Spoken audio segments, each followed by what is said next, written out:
बिट्टू बजरंगी की एफआईआर की कॉपी सामने आ चुकी है।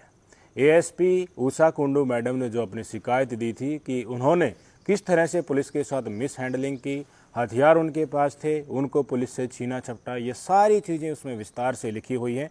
मंगलवार को फरीदाबाद से बिट्टू बजरंगी को उसके घर से उठाया गया। कल बुधवार को उनको कोर्ट में पेश किया गया। पुलिस ने लगभग 5 दिन के लिए उनका रिमांड मांगा, पर इनकी खस्ता हालत देखते हुए बिट्टू बजरंगी का ये आदिमानव जैसा हाल देखते हुए जज सामने 1 दिन के रिमांड के लिए भेजा गया है। आज शाम को 4 साढ़े 4 बजे के आसपास हो सकता है फिर से उनको पेश किया जाए। अब ये मुख्य तौर पर जानना ज़रूरी हो जाता है कि पुलिस ने रिमांड क्यों मांगा है, एफआईआर में क्या क्या लिखा हुआ है, वो सारी जानकारी जानना ज़रूरी हो जाता है। किन धाराओं में केस दर्ज किया गया है, उन धाराओं के अनुसार क्या क्या सजाएं होती है और क्या क्या केस बनता है, वो देखना ज़रूरी हो जाता है। और इसके साथ और कौन कौन लोग थे जिनके हाथों में तलवारें थी, त्रिशूल थे और जिन्होंने मिलकर पुलिस के साथ मैन हैंडलिंग की, पुलिस की गाड़ी को लूट लिया और हथियार लेकर वहाँ से फरार हो गए।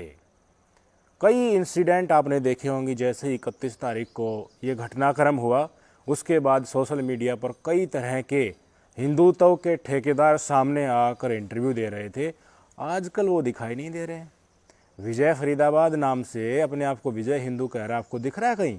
उस आदमी ने कितना तांडव काटा था और कौन कौन लोग थे, और हिंसा जब हुई 31 तारीख को उससे पहले ये लोग क्या कर रहे थे, वो सारी चीज़ें आपको बताएंगे। सबसे पहले एफआईआर की कॉपी जो बिट्टू बजरंगी की है वो आपकी स्क्रीन पर देख लीजिए।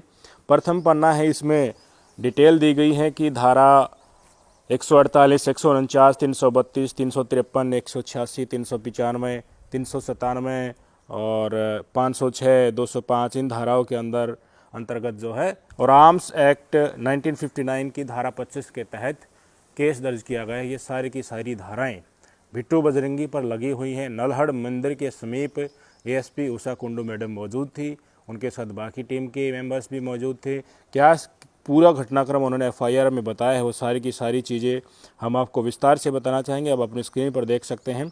फर्स्ट इन्फॉर्मेशन रिपोर्ट शुरू होते ही लिखा गया है कि प्रबंधक अफसर थाना सदर नूह, विषय बिट्टू बजरंगी व उसके साथियों के विरुद्ध कानूनी कार्रवाई करने बारे निवेदन है कि मैं ऊषा हरियाणा पुलिस सेवा अतिरिक्त पुलिस अधीक्षक नूह में तैनात हूँ। दिनांक 31 जुलाई 2023 को मेरी मेवात धार्मिक जलाभिषेक यात्रा के दौरान कानून व्यवस्था ड्यूटी लगी हुई थी। यात्रा के आयोजकों को शोभा यात्रा में किसी प्रकार का हथियार नहीं लाने बारे निर्देश दिए गए थे तथा शांति कमेटी की मीटिंग में भी आयोजकों को यात्रा के दौरान किसी प्रकार का हथियार नहीं लाने बारे समझाया गया था। मैं अपने स्टाफ दिस ये उनके स्टाफ का कुछ नाम दिया गया है उन्होंने, और गाड़ी जो थी उस गाड़ी का नंबर भी दिया गया है कि कानून व्यवस्था ड्यूटी के संबंध में चेकिंग करते हुए समय करीब 12:30 PM पर नलहड़ मंदिर के मुख्य द्वार से करीब 300 मीटर दूर रास्ते पर पहुंची तो 15 से 20 व्यक्ति नूह की तरफ से मंदिर की ओर आते दिखाई दिए, जिनमें कुछ के हाथों में तलवारें व त्रिशूल नुमा हथियार थे, जिनको मैंने अपने साथी कर्मचारियों व कानून व्यवस्था ड्यूटी के लिए रास्ते में लगाए गए पुलिस कर्मचारियों की सहायता से रोककर उनसे तलवारें व त्रिशूल छीनने की कोशिश की तो वो एकदम तैश में आ गए व पुलिस के खिलाफ नारेबाजी करने लगे तथा मेरे व मेरे स्टाफ के साथ हाथापाई करने लगे, जिनमें एक का नाम बिट्टू बजरंगी सोशल मीडिया माध्यम से ज्ञात हुआ है, जो मैंने व मेरे साथी पुलिस मुलाजिम ने उनसे तलवारें व त्रिशूल नुमा हथियार छीनकर अपनी सरकारी गाड़ी में रख लिए। जिसके बाद बिट्टू बजरंगी व उसके साथी मेरी सरकारी गाड़ी के आगे बैठ गए और पुलिस के खिलाफ नारेबाजी करने लगे। इसी बीच श्री अशोक कुमार पुलिस उप अधीक्षक पुनहाना भी मैं स्टाफ के वहां पर पहुंचे और बीच बचाव करवाया। इसके उपरांत बिट्टू बजरंगी व उसके साथी एकदम से गाड़ी की पीछे की खिड़की खोलकर जोर जबरदस्ती तलवारों व त्रिशूल नुमा हथियारों को छीन कर ले गए। जो बिट्टू बजरंगी व उसके साथियों ने हम हथियार तलवार व त्रिशूल को छीनकर ले जाकर व धमकी देकर कानून के विरुद्ध कार्रवाई की है। अब तक मैं जिला न्यू में कानून व्यवस्था ड्यूटी में व्यस्त रही हूँ। उपरोक्त अपराधिकार के अंदर फिर आगे सारी की सारी डिटेल दी गई है कि किस किस धारा के तहत इनके खिलाफ जो है केस दर्ज किया गया है, सारी की सारी लोकेशन दी गई है, समय सारणी दी गई है।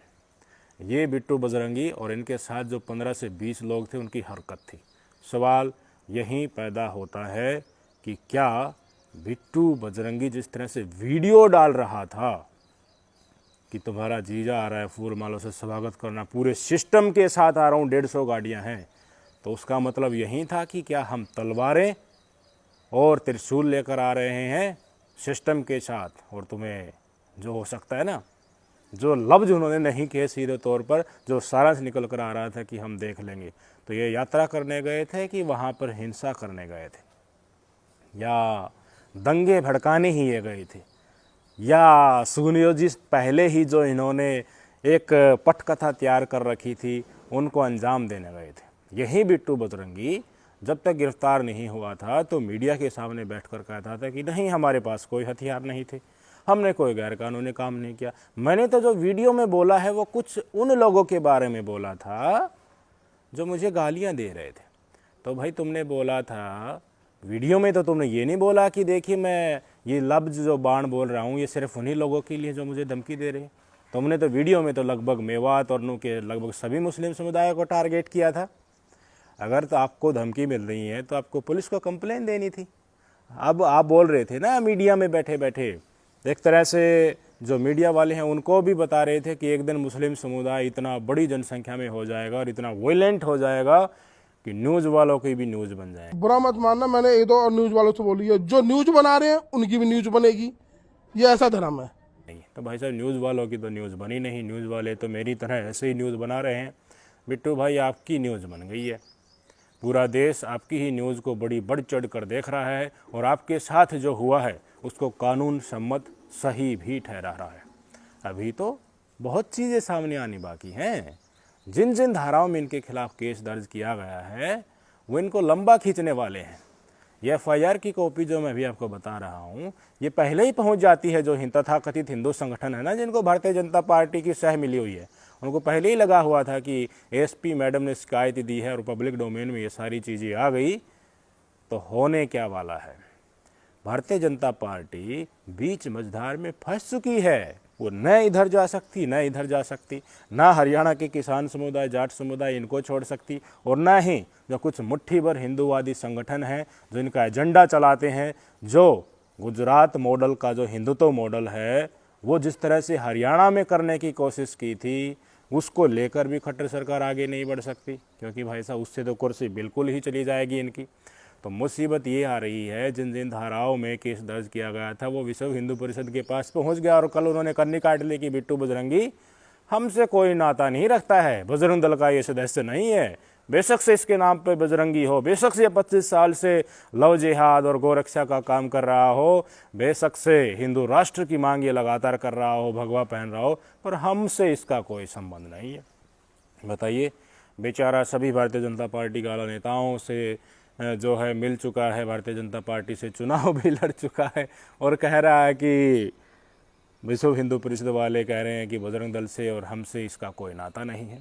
जिन जिन धाराओं में इनके खिलाफ केस दर्ज किया गया है ना, जिसके बाद इन तथाकथित हिंदू संगठन जो पूरे हरियाणा को आग में झोंकना चाहते थे बजरंग दल के सहारे पूरे शहरों में हेट स्पीच दे देकर, तो वो धाराएं देख लीजिए कौन कौन सी इसके ऊपर लगाई गई हैं, उनके क्या संज्ञान बनता है। आप देख लीजिए अपनी स्क्रीन पर, धारा 395 और 397 होता है सशस्त्र डकैती।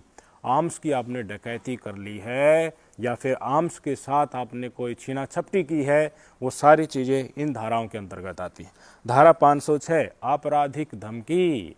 धमकी ना तो और क्या थी भाई साहब, वो सीधे तौर पर पुलिस वालों के साथ मैन हैंडलिंग करना और नारे लगाना कि देखिए तुम हमारे हथियार नहीं ले सकते, हम इनको देखिए आप रास्ते से हट जाओ नहीं तो हम देखिए ये कर देंगे, तो वो आपराधिक धारा बनती है। धारा 353 और 186 सरकारी काम में बाधा, गाड़ी के आगे ही लेट जाओगे पुलिस वालों की गाड़ी के आगे तो सरकारी काम में बाधा नहीं, तो ये क्या है, उस पुलिस को आपसे निपटने के बाद कहीं और भी सुरक्षा करनी होती है। आप एक ही जगह पर पूरा पुलिस बल को तैनात कर रहे हैं, बाकी पुलिस एक्स्ट्रा पुलिस को भी बुलाना पड़ा, बीच बचाव करना पड़ा, फिर भी आप नहीं माने, फिर भी आप हथियार लूट कर वहाँ से भाग गए। क्यों? उस समय तो आपके पीछे कौन खड़ा था बिट्टू बजरंगी भाई? विश्व हिंदू परिषद, बजरंग दल और उनके पीछे कौन खड़ा है? भारतीय जनता पार्टी। तो आपके अंदर अहम आ गया था, घमंड आ गया था कि क्या पुलिस वाले हैं, सरकार तो हमारी है। पर क्या करें, समय की जो बाल्टी होती है ना वो जल्दी ही उल्टी हो जाती है, कुछ पता नहीं चलता है। और भी धाराएं हैं जिनके अंतर्गत इनके ऊपर केस दर्ज किया है, वो अपनी स्क्रीन पर देख सकते हैं। धारा 148 दंगा भड़काना, ये दंगा भड़काना का केस और धाराएं बिट्टू बजरंगी के ऊपर लगी हुई हैं, क्योंकि आप हथियार लेकर जाओगे, त्रिशूल लेकर जाओगे, लहराओगे, तो उसका क्या मतलब है धार्मिक यात्रा में। धारा 149 गैर कानूनी सभा, धारा 323 चोट पहुंचाना। पुलिस वालों को ही नहीं छोड़ रहे हैं, तो आगे जो मुस्लिम समुदाय आने वाला था और जिस घमंड के साथ आप चल रहे थे, जिस ऐठ में चल रहे थे, जिसमें पुलिस वालों को ही कुछ नहीं समझ रहे थे, तो आप मुस्लिम समुदाय को बकसते।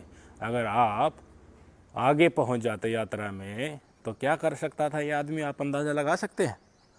ये तो था बिट्टू बजरंगी भाई साहब। अब रिमांड इसलिए लिया गया है कि इनसे एक एक चीज़ उगलवाई जा सके। कौन सी चीज़ें उगलवाई जाएंगी कि भाई इनके साथ था कौन और कितने दिन पहले इसके दिमाग में चल के आ रहा था। बिट्टू बजरंगी ने फरीदाबाद का ये रहने वाला है, फरीदाबाद में भी बहुत सारी कोशिशें कर चुका है ये दंगे भड़काने की। थोड़ा सा भी डिस्प्यूट हो जाता है ना, उसको भी हिंदू मुस्लिम एंगल देने की कोशिश करता है। और खुद लाइट टेलीविजन कह सका है कि मेरे कारण कई मुसलमान जो हैं जेल के अंदर है, मैं पहले उनका इलाज करता हूं व्यक्तिगत तौर पर। इलाज करना मतलब खूब कूटता हूं उनको और फिर पुलिस प्रशासन को देता हूं। तो भाई चलती तो थी, इसकी ऐसी बात तो है नहीं। ये तो समय ही थोड़ा उल्टा आ गया। ये तो हरियाणा की जाटों ने और किसान समुदाय ने भारतीय जनता पार्टी का साथ छोड़ दिया, जिस कारण इसको जेल में डालना पड़ रहा है अभी। नहीं तो भाई साहब ये एसपी मैडम की भी क्या हिम्मत थी कि बिट्टू बजरंगी को उठवा दे। ये तो समय का चक्कर ही घूम गया। इनसे उगलवाया जाएगा, एक एक चीज़ उगलेगा, बहुत सरलता से उगलेगा। और किसकी सह पर ये इन चीज़ों को अंजाम दे रहा था उनका नाम भी उगलेगा। इसलिए विश्व हिंदू परिषद और बजरंग दल ने सोचा कि फटाफट लिख दो सोशल मीडिया पर, ताकि हम न फंसे भाई साहब। कहीं दो लठ लगते ही ये तो